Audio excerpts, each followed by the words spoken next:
Hey everybody, this is Alzorath, and welcome back to Diablo 2. As you can tell, I've made it to the Outer Cloister since last time. We are probably, I don't know if we're going to beat Act 1 today, but it's probably going to be relatively soon that we're actually able to beat it, which is yay! And you may notice, hey, microphone sounds back to the old way. That's because replacements happen. Thankfully, I did have a little bit of money left over. Thankfully, I'm still having computer issues, but I'm able to kind of mitigate those by going through different USB ports. Yay! This thing has, I'm wanting to think 1, 2, 3, 4, 5. It's got at least 8, if not 10 USB ports, and I use a lot of them. So unfortunately, I don't have some things hooked up right now, but we have microphone sounding proper, so that's at least a plus. Yippee-ki-yay! Let our mercenary do the work for us while our man is restoring, and you guys can just go ahead and kill him. Oh wow, that actually reached it. That's within 10 yards. Okay, I'm fine with that. We're gonna definitely need mana for this because those guys are going to hurt like a truck if we do not. Thankfully, the corpse explosions, due to it being players 1, they scale enough that they can do a good chunk of damage. So I'm pretty happy about that. We're just gonna destroy everything and take all their money. Oh, lovely. And I am recording this before releasing the previous episode, but only by a few days, so yippee-ki-yay. So we'll see how the response to my commentary was. Ah, lovely. So we shall see. But anyway, yes, on single player, I do save my items to files. Woohoo! But let's go ahead and continue on with the actual game. We're going to be trying to get the Malice today. We're going to also try to get to Andariel, but there are no guarantees, so yeah. Can't really promise that we'll get to her. I'm just going to try. We're definitely going to get the Malice because, yeah, we're in the freaking barracks right now. That's where it is. I have been tempted to do more edited seasons of this now that I've done a lot of just like run through and walk through these areas where I kind of just jump to the interesting points. But hey, that kind of changes the flavor of this. That would be more for like a specific episode kind of thing. Like, hey, today we're going over the Countess. Something like that. I have thought about doing a proper guided walkthrough as well of each area, but that would be a lot longer to do and be something that I'd release in one big batch rather than episodically, if that makes sense. Basically, I'd release about 20 videos at once rather than 20 videos over the course of 20 days. So it's a bit bigger of an undertaking, but it does get it out there. So we'll see how it goes if I decide to do that. I think, yep, there's going to be enemies right by the door, but I think that's the Malice over there on the right. I could be wrong. In fact, I am wrong. It's a bend. So we are going to destroy these guys in here. You notice we aren't getting great experience, but we're still getting decent. That's just because, yeah, that's because of our Players 1 setup right now. I decided to go back to Players 1 because we are on Nightmare and I don't want to be like spending forever going through this difficulty. I want to just kind of go through and show what it's like for an average player. I could do a run where I'm restricted to all Players 1, but I don't know honestly how effective that would be, because I do like having variable players, and I haven't actually played through strictly on Players 1 before. So, oh, you are getting hurt pretty bad by him. Let's go ahead and switch over to something a little bit more reliable for damage. There you go. Just go ahead and nuke him with fire so he doesn't kill our mercenary. Wormhide boots. We'll sell those for money. I mean, it's Nightmare difficulty, so it's probably going to be worth about 4,000 gold if I had to guess. But still. Are you are not overburdened. Malice only takes up 2 spots. So in we go. We're going to sell some of this stuff. Definitely going to have Kane identify it for us. But yeah, I've thought about going through just on a Players 1 thing. That would make me able to do these as possible, like, ooh, that's worth a lot of money. 5,000. Oh, wow, of luck. That's actually better than the other Magic Find boots that we had. I haven't really transferred anything to the saving stuff yet. I did get rid of the other boots, but do I want to save that? I don't think I do. I think I'm just going to sell them. That is 30,000 gold, though. So those would be good for, like, Magic Find if you were hard-pressed to find certain uniques or certain set items. That is a good percent, but I'd rather use rares with resists because it makes life easier. Certain that we face the Demon Queen Andariel. Oh, yay. Just what I always wanted to face. No, Spider Lady is not a big problem. We have fire, and we have traps, which means that we don't even have to actually directly interact with the enemy for the most part. We just drop traps and run the hell away. And we're on players 1, so we should be able to kill her relatively quickly. I'm like, oh, I'm going to sell these for money, and I don't even pick up the gold on the ground very much. 200 gold on the ground is really not worth my time. I do wish there was an auto pickup in this game, and I hope if they ever make a remaster, which I'm really hoping they do. I hope they really do make a remaster of this. If they ever do make a remaster of this, it would be really, really nice just to have auto gold pickup. That is one of the quality of life things that a lot of newer action RPGs do, and you won't see it in a lot of older ones, but it's kind of just one of those sad things. Oh, and was that a boss? I don't know if that was a boss or not. If it was a weak-ass boss, and that's one of those hidden rooms right there. I'll go in. You can sort of see inside of it. But let's go inside, see if there's any enemies. There are not, but there are chests. I'm going to go ahead and pop the chests. This would probably turn over a lot more decent stuff if we were on... I'm going to go ahead and move that over there. What did that? Oh, that's just a magic fine ring that I forgot I had. But yeah, it'd have better drops if I had it on players 8, because each of those chests would have a much higher drop rate, which means they would drop more stuff. I forget what the cap on drops is. I know that there is a cap on drops in a lot of respects, so we'll kind of see how that goes. Still not doing too well on finding a 4-socket weapon, but it is what it is. Oh, there's a waypoint, I guess. Yay, we got a waypoint. Not really interested in that waypoint. It doesn't do much for us. It's one of those superfluous ones. But yeah, back on quality of life, I do wish that if they ever do a remaster of this, they do certain things to improve stuff. I don't know how I feel if they were to like remove the stamina bar. It's kind of like neither here nor there. It's kind of like, oh, it would be really, really nice, but I'm not entirely sure it would be the best decision, because that would require rebalancing of various enemies, such as the wasp things in Act 3, a few other little things in Act 4 and Act 5. I forget if there's one in Act 2. I think there is. I think it's, yeah, the bug swarm saps stamina. And yeah, it does slow down gameplay to have the stamina there, and there isn't much use for it, but it is something that I'm not sure whether removing it would be the best of ideas. I'm resisting like a sneeze right now, if you're wondering why I'm talking weird. Hopefully it goes away without causing problems. Kind of like this gargoyle trap. I do like the gargoyle traps. They look really interesting. I hate them at the same time, but I like the design aspect of it. How there is a stationary enemy that's just basically a defensive turret that's just been placed throughout these areas.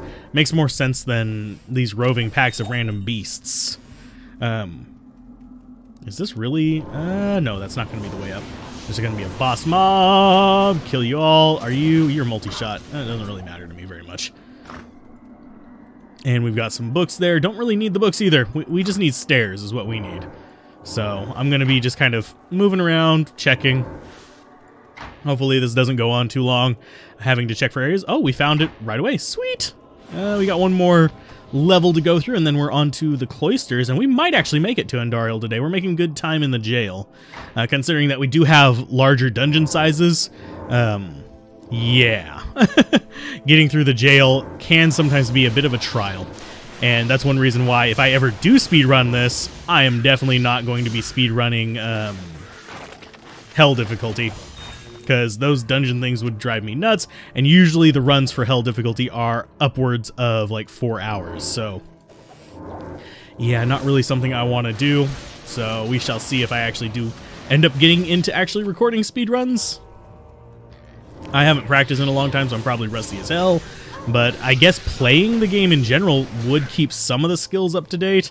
My menuing skill is absolutely terrible in pretty much any game I try to speedrun. That's one reason why the only game that I've actually recorded speedrunning, as far as like actually release it on the channel, is Alwa's Awakening, which doesn't require much menuing.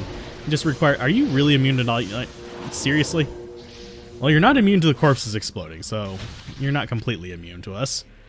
Let's see. I'm going to drop that up there and see if we can kill off some of those guys before passing through. Not enough mana. Okay, there's ghosts. Ghosts we can actually deal with really, really easily with this character because it's elemental damage. One I'm worried about is in like hell difficulty with the barbarian and stuff like that. I'm gonna have to deal with physical immunes, and that's gonna be a pain in the ass. That's one reason why I'm gonna have to get berserk for that character. Berserk is a very good skill, and one of the Magic Find builds uses it to farm Pindle Skin, but it's a Berserk with Horking. If you're wondering what Horking is, it's Item Find, which is an interesting skill. I mean, it's not a bad skill. It's one that I have utilized to great extent, especially in the cow level in the past, which is one thing that I used to do. I had a jumper. He was jump and all war cries, so he would go around and just support cow runs and stuff like that, or bale runs, and he'd just hork corpses along the way. That my income from that, I wouldn't fight over the normal drops, I'd fight over the horks. So people would, yeah, they'd get the better drop from the act boss, like Bale, but I would get all the drops from like the mini bosses and stuff like that on their second hork. So I didn't have to do much work. I just got free stuff, and if there was something they wanted out of my stuff, we could trade. And it worked out pretty good. Some of the friends that I played around with, we would just kind of like pool all our stuff as well, but that's an entirely different situation. Most of them aren't online anymore. I do have like a couple that I have kept track on Facebook, but yeah, it is what it is. Let's see, do we need to repair anything? I don't think so. That's got 157 freaking durability. Holy hell. Okay. What you need? Let's go. Yeah, we don't even have to repair anything. I do need to make that other rhyme, which means I might be taking a trip back to normal between the acts. I'm not sure yet, because we have the shale and we have the eth for it. So I could have, like, the stealth on my... Not stealth. The rhyme on this as well. And I'd just get another bone shield for it. That or a spike shield. Because it's really easy to get a 2-socket one from... Act 2, normal difficulty, the guy who's up in the top corner over there. But yeah, our resists are kind of crap without Fade. I wasn't noticing that. We may have to actually invest properly in that so it lasts longer. Are you really fighting something down there? You are. Okay, so we're going to have to deal with 2 groups of enemies because I was cocky and just went through the doorway. Oh, there's a Tancred's pick. Not really interested in that. I am interested in these Greaves, though. Yeah, that's just Tancred's. I'm not even going to bother identifying it. You guys will just have to take my word on it. If you're really curious about it, go look up sets. That is what that's going to be. 6% Magic Find. Doesn't have faster run walk, unfortunately. Does have a little bit of cold resist, which we could use a little bit of extra of. Does have Charge Bolt and 6% Magic Find. That 6%, with what we have 25% there. We've got another 30% basically there. So we've got about, that first 100% is kind of big, but beyond that, it just has really diminishing returns. There's whole videos about it, there's whole articles about it, but we already have, let's see, 30, 50, 75, about 80%, so that extra little bit isn't going to help that much. So yeah, I'm not really interested in playing with the diminishing returns of Magic Find at the detriment of the character, so... If we got a gold dagger, probably would use that, because that is a major boost. I would probably use it on our alt instead of the lower resist thing. Where is the boss? There he is. There's some lightning for you, buddy. He's immune to everything else we can do, so... let's see. Nothing good from him. We don't need any antlers. And I'm going to try to keep on top of actually doing Fade. We are 15 minutes in. We'll go until we get to Andariel. It might be a long episode, but we'll do it. And that'll get us into Act 2 so we can get ourselves an actual mercenary. I might wait to try and get possibly a 4-socket polearm in Act 2 at some point, because we're not going to be in dire need of the meditation just yet, but it still would be nice. Okay, so that guy's down. I am looking for gray polearms. That's like the big thing that I'm looking for right now, is just gray polearms to let us hopefully have 4 sockets on it. There is a recipe to add sockets, but I don't remember precisely what it is off the top of my head. So I'd actually have to go to Ariat Summit and check it. So, yeah, that's a thing. Looking for the waypoints first, because waypoint is actually important here if I plan to actually run Andariel. And I do plan to bug Andariel on this difficulty as well. That means talk to Wareve afterwards and get the hell out of Dodge. That way we can just kind of deal with this the easy way. Oh, and there comes the corpse explosions. You can see how that kind of ramps up really, really quickly there. And I think this is going to be the stairs. Nope, it's the waypoint. Yay, we got ourselves the Cat 2 waypoint. We're probably going to level up before Andariel, which is nice. So we just need to find our way down. And Fade is very, very nice. It is a very, very useful skill. So a lot of people like underestimate it and just go Burst of Speed. I do like Burst of Speed. Burst of Speed is exceptionally useful on normal. It becomes a little bit less useful in Nightmare and Hell difficulty, because you do need those resists, and this is just a better option for that. So let's go ahead and grab that, and that could be 2-socket. Nope, it's not though. I could have just used that for a stealth instead. So you guys need to die right there, and I need to shoot a corpse explosion. There you go. There you are. Oh, there's a boss up there. Hi, guy. I do need myself some mana for this, because he is mana burn. There you guys go. Corpse explosion if any of them die. What are you opening the door for there? What? What opened the door there, actually? Now that I think about it. I'm actually not sure what opened the door there. Because that door was not near my mercenary whenever it opened. He's going weird. And we do have plenty of mana potions, and we can buy more. I don't know why I'm being so conservative with them. They're just there. So, yay. And those tower things are actually really good for the corpse explosion, because they have much higher life totals than the normal enemies around here. So even though it's a lower percent corpse explosion, it still does its work really, really well. And there's our level up. Let's go ahead and get more vitality, and we'll go ahead and level this up. I'm guessing this is going to be about 461. I was wrong. It's 454. So we're slowly getting these two up, because that's kind of my goal. Before Hell difficulty, I do want to get both those up to a reasonable level where it's doing at least 800 to 1,000 damage on the high end. That way I can use that as my primary killer, use the fire as my backup, and start bumping into the fire as well as far as like options for damage. So, and our mercenary might die right here. Don't die on me, mercenary. I'm throwing potions at you. You deserve to live. There's probably some more enemies in here. No, there's not. Okay, so we will loot the place. We were doing so good at finding our way through things, and then we ran across here. So, what are you? 1 to 3 lightning damage. You're going to get sold, because you're garbage. Hi, buddy. Bye, buddy. I don't know why he didn't actually come after us. We smacked him in the face with a sword and walked away, and he didn't even move. There you go. They're triggering now.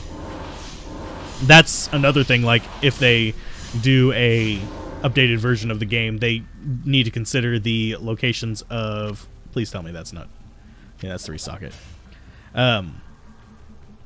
They update the locations of the enemy triggers and stuff like that, like the range out that they are and stuff like that, because they are pixel distance, sort of. Like, enemies, some enemies will trigger off screen, some will trigger really slow and on screen, and that is something that they need to take into account. But all you'd have to do is upscale the resolution and you wouldn't have that issue. So it's like, why is this an issue that they're complaining about? Because they say that's one of the hurdles is the enemy AI, and I'm like, what? How is this a hurdle? They are seeing me and they're activating, and that one over there hasn't seen me, so it's not activating. Because the scale of the character versus the environment is perfectly fine. I do not mind it in the least. Oh, you are amp damage, but you guys don't really do physical hits, so... I meant to grab that, not the barbed club. We'll identify it since we picked it up anyway. It's not great. It's not terrible, but it's not great either. These guys are a pain in the butt because they're just durable as hell. Don't remember why. I think they just have a lot of resistances, but I could be wrong. I forget their exact stats. So they give us good experience because they're minions. Also got an amulet there. It could be plus skill. So we'll go ahead and grab it just in case. Oh, you got lightning. Wonderful. Do not kill my mercenary, please. Okay. Another mace. Why are they giving us mace in the dark? Someone's gonna catch that. I have to wonder if someone is actually going to catch that. Okay. For those of you that are wondering, it's a song. But let's just kill these guys. I pun myself every now and then. But we're gonna make it a long episode since we're almost to Andariel. It's so close that we might as well. Okay, so, and we'll be getting rid of the Holy Freeze effect eventually. I think, actually no, I'm gonna keep the Holy Freeze, I mean not the Holy Freeze, the Freeze effect. I'm gonna keep Holy Freeze on the Mercenary. But I'm not going to keep actual frozen effect from this guy. It helps out for certain groups of enemies, and it helped us out as far as we needed it, but it's not going to help us out in the future whenever we start need to be using corpses more often. So, hi guys. I'm just gonna post up traps in the middle of the room and let you do whatever you're going to do. Yonk. Yay, kill as many as possible. I love how effective those are at just clearing rooms. Death traps. Very, very... Death sentry, sorry. Death trap, death sentry, same crap. Are just very effective tools. Okay, so there's all the explosions there. That should, finish off everything. We've got an amulet there. I am going to be picking up amulets a little bit. I'm still looking for socket. I keep seeing blue scythes, and I'm all of a sudden very disappointed. Even if we find just a normal, like, scythe that I can put 4 sockets in, that'll be fine. So, that is the thing. So, we are on Players 1 still. I'm going to come down into Catacombs level 4. We should be able to beat Andariel today. Yay, you guys can just rot in hell. Boom. There you go. Nice big explosions. They're both frozen, so they're going to be shattering. If we were to keep this guy, I would hope that's a 4-socket sword. I'm going to go ahead and drop that real quick so we can see. Is it 4-socket? Nope, it's 1. Chance of 4-socket. Pretty slow. We've gotten... Not pretty slow. Pretty low. We've gotten it before, but... Gosh darn it, it's not easy to get. It took me a long time to find that particular item. So, let's go ahead and just smash the crap out of these buggers. Yay! Kite shield's going to be at most 3 sockets. Probably 2. Let's see what you got. Only 1 socket. That would have been another good... not stealth. I keep wanting to call it stealth. Another good rhyme. The kite shield, because kite shields are... I believe they're either medium or light. I think they're light. But they would make good rhymes as well. You may notice I specifically choose light armor for the majority of my characters. That's because defense does not really play that big of a role in the game, unfortunately. So it's more your level versus their attack rating situation. The level is super important comparatively. Okay. So let's go ahead and just drop these up there, start nuking everything. That's probably hitting her. She's probably about to come after us. Either that or it's not even going to actually let her trigger. Oh, there she is. Hi, Andariel. No, I'm not going to fear you. We're going to go back to fire. I'm going to get to fade. We're probably going to lose our mercenary here if I had to guess. And we're going to go ahead and drop a couple traps up here to deal with those guys. Our mercenary is actually surviving. Hi, mercenary. There you go. There's a healing potion for you as well. Okay, so she is weak versus fire compared to the other elements, so that's one reason why I'm using these fire traps. We got a Milibrega's Orb, which actually might serve more of a purpose than... Can I grab that? At least I think that's going to be Milibrega's Orb, yeah. No, for some reason I thought that had resists on it. Death becomes you, groovy. But you are dead, so we don't even really care that much about you. We are going to grab replacement potions. We didn't use that much on it, but we are still poisoned, so I do need to heal out of that. Let's go talk to you. Hi. And I do need to get that identified by Cain. But it looks like we've done pretty much everything we can for Act 1. I'm going to go ahead and proceed to Act 2, like by talking to War, even doing all that fun stuff. But if you guys enjoyed this, be sure to like, comment, and subscribe. And I will see you guys next time on Diablo 2, whenever we get ourselves set up with a mercenary and all that fun stuff. I might go farm for 4-socket pole arms, see if I can actually get one. But that's going to be something either off screen or just impatience. So keep gaming, have fun, peace out. This has been Alzorath. Bye.